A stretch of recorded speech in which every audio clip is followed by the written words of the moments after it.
begitu. Dan area pemantauan kami sangat terbatas, Mario dan juga saudara. Jadi memang menurut ketentuan kami diminta untuk tidak menuju lebih dalam lagi, begitu. Tetapi memang pemantauan tetap bisa dilakukan di depan atau di area gapura dari perumahan Pondok Gede Permai. Yang memang bisa Anda saksikan saat ini, Wapres Gibran Rakabuming Raka dan juga sejumlah stakeholder saat ini sedang menuju ke area dalam, ke dalam perumahan, untuk bisa melihat bagaimana situasi terkini di sana. Dan tadi Mario dan juga saudara, kalau kami bisa menggambarkan menurut pemantauan kami, memang masyarakat ini sudah ada beberapa yang kembali ke rumah masing-masing untuk bisa membersihkan sisa-sisa material banjir yang kemarin sempat menggenangi atau bahkan menenggelamkan rumah mereka, karena ketinggiannya sangat bervariasi bahkan mencapai 4 meter begitu. Dan saat ini memang masih ada warga yang masih bertahan di lokasi posko pengungsian karena mereka merasa bahwa di lokasi ini mereka bisa mendapatkan bantuan dengan memadai, meskipun juga mereka masih terus memantau bolak-balik, begitu ada dari mereka yang bolak-balik melihat bagaimana situasi rumah mereka, apakah sudah bisa untuk dibersihkan dan lain sebagainya. Masyarakat sangat membutuhkan. Kalau kami pantau, tadi memang secara relatif logistik itu sudah tercukupi, Mario, karena memang ada dapur umum juga di sini, jadi untuk logistik berupa makanan terpenuhi. Kemudian pakaian tadi juga baru datang lagi beberapa, lalu ada sejumlah bantuan yang dikirimkan seperti matras begitu ataupun juga selimut. Tetapi yang paling dibutuhkan oleh warga adalah penanganan pasca banjir ini, yaitu berupa aliran listrik maupun juga air bersih, dan juga terutama bagi mereka yang memiliki anak-anak sekolah, mereka membutuhkan keperluan sekolah yang memadai ketika mereka kembali beraktivitas nantinya. Tentunya Mario dan juga saudara, saat ini posko masih dibuka begitu, karena memang kalau menurut Camat Jati Asih Asari mengatakan ada 1.300 kakak begitu yang terdampak atau sekitar 5.600 jiwa di Pondok Gede Permai. Tentunya bagaimana pemantauan yang dilakukan Wapres Gibran Rakabuming Raka pada pagi hari ini diharapkan bisa memberikan tidak hanya dukungan ataupun juga bantuan kepada warga, tetapi juga dukungan moral, karena tadi salah satu yang juga dibutuhkan oleh warga adalah bagaimana mereka membutuhkan moral, membutuhkan semangat, membutuhkan kepastian dari pemerintah agar banjir seperti ini tidak lagi terjadi. Terlebih, tadi kami berbicara dengan salah seorang warga bernama Ibu Eka. Ibu Eka mengatakan bahwa banjir di tahun 2025 ini paling besar yang ia rasakan, bahkan dibandingkan dengan banjir di tahun 2020 lalu. Ini pun dan tentu harus mendapatkan perhatian dari pemerintah setempat bagaimana penanganan maupun juga apa bantuan yang mereka butuhkan, tidak hanya ketika banjir terjadi, tapi juga di pasca banjir. Tadi Mario dan juga saudara, tidak hanya Wapres Gibran Rakabuming Raka yang saat ini kalau Anda saksikan memang sedang memantau ke salah satu rumah warga, tetapi juga pemantauan dilakukan oleh Kepala BNPB, Legend TNI Suharyanto, kemudian Kabasarnas Marsikal Muda TNI Muhammad Syafi'i, juga Wali Kota Bekasi Tri Adianto Cahyono. Jadi memang dari pemerintah juga telah berupaya untuk bisa menangani banjir, tidak hanya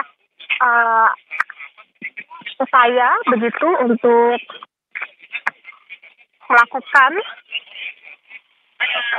bagaimana modifikasi cuaca, tetapi juga pemberian sejumlah bantuan yang dibutuhkan oleh warga. Karena saat ini kalau dipantau memang tidak terjadi hujan, sehingga ini yang diharapkan bisa lebih mempermudah proses tidak hanya bantuan, tetapi juga pembersihan warga atas banjir yang melanda di rumah mereka. Tapi memang yang menjadi catatan adalah prediksi curah hujan ini masih bisa terjadi dengan intensitas tinggi dari 4 hingga 11 Maret 2025. Dan ini yang bisa menjadi catatan bagi warga wilayahnya atau rumahnya dekat dengan tanggul ataupun dan sebagainya. Ini bisa memperhatikan bahwa posko masih dibuka, sehingga apabila mereka ingin bertahan di posko pengungsian masih diperkenankan. Saat ini Mario bisa disaksikan oleh Anda saudara bahwa Wapres Gibran Rakabuming Raka masih di lokasi perumahan Pondok Gede Permai, Jatirasa, Jati Asih, Kota Bekasi, di mana ini menjadi salah satu titik yang terdampak cukup parah begitu. Bahkan kemarin kalau kita lihat dari sejumlah gambar yang memang juga dipantau oleh tim Kompas TV di lapangan, bahwa air ini sudah cukup tinggi, bahkan bisa menenggelamkan atau bahkan rumah mereka bisa tergenang sampai ke atap. Bahkan tadi salah satu warga juga mengatakan mereka tidak tahan begitu untuk bertahan hanya di lantai 2 rumah mereka. Akhirnya mereka memilih untuk dievakuasi menuju ke posko pengungsian. Ini yang tentu harus menjadi perhatian. Bahkan juga ada sejumlah kendaraan milik warga yang dievakuasi ke arah atau di area depan begitu untuk perumahan Pondok Gede Permai ini juga ada yang bahkan terendam oleh banjir. Dan untuk penanganan juga masih terus dilakukan, Mario dan juga saudara, termasuk juga tidak hanya pemantauan tentunya yang diharapkan, tetapi juga bantuan-bantuan ini yang sangat dibutuhkan oleh warga. Meskipun dari beberapa dari mereka ini sudah kembali ke rumah masing-masing untuk membersihkan sisa-sisa banjir, kalau bisa dilihat juga di Perum Pondok Gede Permai, yang menjadi salah satu titik banjir tertinggi di Bekasi, ini juga masih ada lumpur-lumpur begitu, yang bahkan juga berserakan sisa-sisa puing-puing dari rumah-rumah mereka. Tadi kami juga melihat ada rumah-rumah yang memang kacanya sampai pecah begitu. Ini yang mungkin menjadi salah satu dampak dari banjir yang terjadi kemarin. Bahkan tadi Camat Jati Asih juga mengatakan ketinggiannya bervariasi bahkan mencapai 4 meter di Pondok Gede Permai ini. Mario?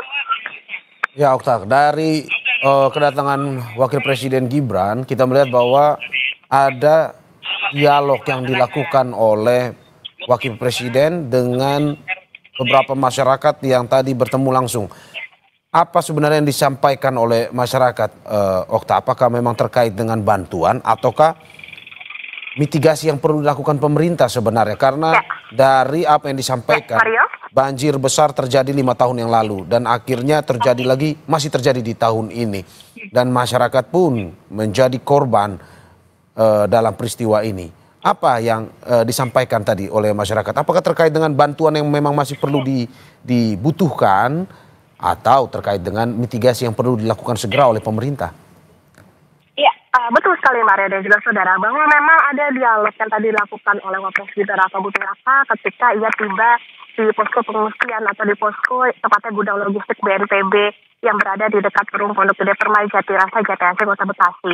Tadi Gibran tidak hanya memantau bagaimana warga yang bahkan mereka sangat menantikan bagaimana bantuan berupa pakaian dan lain sebagainya. Tadi juga ia sempat mendatangi beberapa warga, mengajak berdialog apa sebetulnya yang dibutuhkan, apakah mereka kondisi di pengungsian ini sudah memadai dan lain sebagainya. Memang tidak berbeda dengan apa yang mereka sampaikan ketika tadi ada pemantauan pertama kali sebelum Wapres Gibran. Jadi tadi ada pemantauan dari Kepala BNPB, Basarnas maupun juga Wali Kota Bekasi.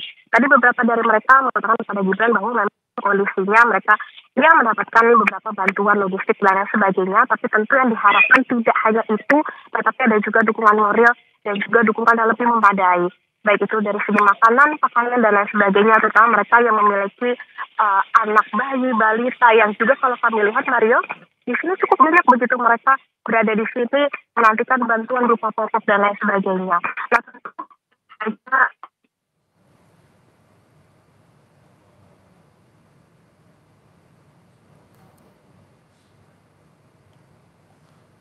Okta, apa mungkin Anda masih bisa mendengar saya? Ataukah mungkin kita sedang mengalami masalah komunikasi dengan jurnalis kita, Putri Oktaviani. Dan sambil menunggu laporan dari jurnalis kita, Putri Oktaviani, kita melihat langsung bagaimana Wakil Presiden Republik Indonesia Gibran Raka Buming Raka mengunjungi satu persatu korban banjir di wilayah Pondok Gede Permai, Bekasi. Sambil melihat langsung kunjungan dari Wapres, kita di studio sudah bersama narasumber kita, pengamat tata kota, Yaya Supriyatna. Terima kasih sudah bergabung. Sama-sama, terima kasih. Kita nonton juga kunjungan Wapres ke Pondok Gede. Kang Yayat, bagaimana melihat Wapres turun langsung di banjir kali ini? Apa yang ingin disampaikan dalam sebuah kunjungan ini? Dalam arti walaupun belum memberikan pernyataan, tetapi bagaimana Anda menerjemahkan ini? Yang pertama kita apresiasi dulu kedatangan Wapres untuk melihat kondisi masyarakat yang menghadapi bencana. Memang yang menarik adalah bagaimana pemulihan ini lebih panjang dibandingkan banjirnya. Banjir mungkin 2 hari tapi merecovery ekonomi, sosial, itu memerlukan biaya sangat besar. Di tengah situasi ekonomi kita memang katakanlah belum bergerak secara maksimal, ini otomatis mungkin dari kunjungan yang sekarang dilakukan oleh Wapres, itu bisa diidentifikasi. Sebetulnya kalau dilakukan bantuan apa yang diberikan. Karena kan tingkat kerusakan itu berbeda antara satu rumah dengan rumah yang lain. Kemudian yang kedua, pemulihan secara ekonomi. Ini kalau kita hitung ada kerugian secara nilai properti. Nilai properti itu artinya nilai rumah yang mengalami terdegradasi karena beberapa kali mengalami banjir. Misalnya tadi di 2020, kemudian 2025, 5 tahun ini. Kedua, pada kehilangan aset. Artinya dulu mungkin punya TV, punya kulkas, punya apa, itu bisa tidak bermanfaat atau tidak bisa digunakan lagi. Kemudian material secara kerugian materi. Nah ini kan kita belum tahu. Kalau misalnya nanti sudah terakumulasi, misal belajar dari tahun 2020 itu hampir 800 miliaran total untuk wilayah Jabodetabek itu ya. Cukup kerugian akibat banjir. Banjirnya itu. Nah sekarang kita belum tahu karena ini banyak di wilayah kota Bekasi, otomatis harus diperhitungkan berapa total kerugian yang terjadi secara menyeluruh. Kemudian kedua, kira-kira dari hasil kunjungan ini, kira-kira bentuk insentif apa yang bisa diberikan oleh pemerintah kepada warga yang terkena. Karena setiap warga pasti akan berbeda tingkat kerusakan ya kan, dari setiap masing-masing wilayah. Kang, Anda mau bilang bahwa ini menjadi tanggung jawab negara terkait dengan kerugian materi ini? Nah ini begini, memang menjadi pertanyaannya, apakah ini memang kesalahan secara struktur? Ada kebijakan yang tidak dijalankan, atau ada unsur kelalaian, atau sesuatu yang di luar ya kapasitas negara ketika bencana ini terjadi. Misalnya contoh dalam konteks kebencanaan karena intensitas curah hujan yang tinggi. Nah sekarang kan harus dipilah sejauh mana tanggung jawab negara. Nah tanggung jawab negara misalnya kalau dikaitkan dengan kerusakan lingkungan pasti akan berimplikasi kepada izin-izin ya kan yang diberikan. Kedua, tanggung jawab dalam konteks membenahi infrastruktur. Misalnya contoh, ini karena dua sungai besar kemudian masuk ke sungai Kali Bekasi, kan di situ ada Kali Cilengsi dan Cikeas. Kemudian ada Bekasi. Nah, pertanyaannya selama ini sudah dilakukan perbaikan atau peningkatan kapasitas aliran sungai atau tidak? Kedua, tanggung jawab negara. Untuk di Bekasi itu sudah ada tanggul-tanggul dan ternyata tanggul yang dibangun itu tidak mampu menahan besarnya volume air sehingga meluber. Kalau pernyataan dari Ibu Wamen PU mengatakan tidak ada tanggul yang jebol. Yang kemungkinan terjadi adalah pada konteks air yang meluber. Nah, sekarang kita akan lihat tanggung jawab negara itu jika terkait dengan penanganan infrastruktur, mungkin tanggung jawab negara adalah mengatakan berfungsi tidak apa yang dibangun oleh negara. Nah, kedua, ada persoalan lain di mana ada bentuk kelalaian. Nah, bentuk kelalaian misalnya satu, di mana penyebab sehingga terjadi bencana yang demikian besar. Nah, ada kemungkinan yang kesalahan, bukan kesalahan, kekurangan kita adalah membaca potensi perubahan iklim yang semakin lama sering terjadi hujan ekstrim. Fenomena itu. Nah, jadi di sini yang menjadi tantangan kita adalah ketika hujan ekstrim itu tentu dipertanyakan kalau kota itu ada Ki itu koefisien air dalam konteks berapa besar sebetulnya daya tampung kemampuan sistem ekosistem penanggulangan banjir itu bisa mengatasi banjir pada Ki berapa? 50 tahun, 100 tahun atau berapa? Nah sekarang kalau ekstrim ini mungkin bisa lebih dari 100 tahun. Nah kalau sistem itu tidak berjalan otomatis memang kita tidak bisa menolak bencana ini. Cuman pertanyaannya yang kita lakukan adalah bagaimana mengurangi potensi tingkat kerugian yang terjadi. Nah misalnya sampai sekarang kan yang terjadi adalah kerugian secara materi. Mudah-mudahan tidak ada korban jiwa. Tapi yang kemungkinan bisa terjadi adalah stres, kan? Kemudian emosionalnya. Lebih itulah kan, mungkin akan lebih panjang karena sekali lagi kerugian itu memang tidak merusak secara fisik di dalam, tapi secara psikologis. Ya kan orang untuk bangkit kembali itu perlu. Nah maka di sini apakah kemungkinan besar bentuk bantuan misalnya kalau ada risiko dalam bulan Ramadan ini misalnya kan bantuan sembako misalnya kan kalau misalnya mereka memang kesulitan untuk mendapatkan bahan mah. Di sini BNPB harus bertanggung jawab nih. Kalau misalnya nanti ada bentuk distribusi bantuan, jangan sampai salah sasaran, harus tepat. Kalau misalnya belum bisa berfungsi pelayanan di setiap rumah, masih perlu nggak dapur umum, ya kan, dalam pola distribusi. Nah ini juga nanti didistribusikan kembali. Bagaimana tanggung jawab di RT dan RW-nya. Jadi yang paling penting sekarang adalah tanggung jawab dari pemerintah daerah, khususnya Pemkot Bekasi, untuk memetakan wilayahnya, kemudian memberikan pola distribusi bantuan yang bisa diberikan pada setiap wilayah, dan yang terakhir adalah sinkronisasi kegiatannya bersinergi nggak dengan pemerintah pusat. Jadi dalam konteks kebencanaan ini pusat bisa memberikan bantuan apa, kemudian pemerintah daerah bisa melakukan apa. Jadi dalam konteks kebencanaan ini jangan ada lagi yang salah menyalahkan.